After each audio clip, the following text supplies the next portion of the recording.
Abandoned, alone, and at risk. Animals are living with uncertainty and losing hope they will find their forever homes.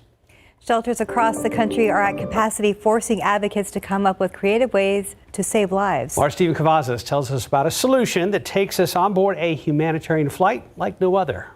All right, let's talk pets, because some say these numbers are pretty concerning for the city of San Antonio. And around the country, we are seeing about 900,000 pets that are euthanized each and every year. So while some say the problem may be in the streets, some say the solution is in the sky.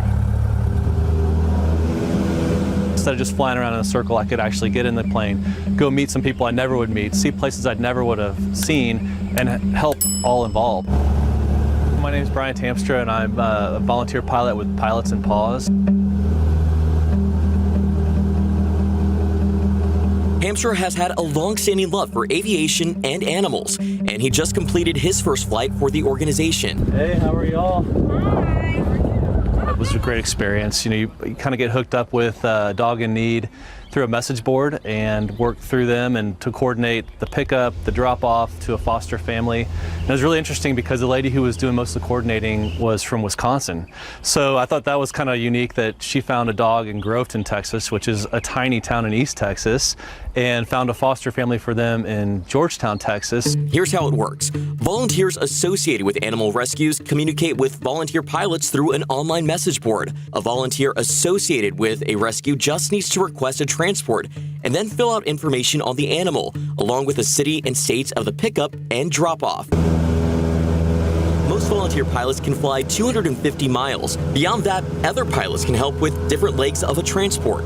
It makes, a more reachable experience when you have a pilot that can fly a couple hours instead of trying to find somebody, 2 or 3 people to drive 6 or 8 hours. So it definitely broadens the horizons, I guess, in terms of animal rescue. Jason Chipkin is from California.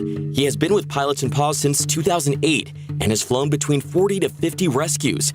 He calls the feeling rewarding. Fast and efficient is the name of the game. The flight itself, the dog's a little nervous and everything like that, but then when you get to the other end, the adopting family is so excited, and it's kind of like a weight off your shoulders, like, okay, there's one more saved.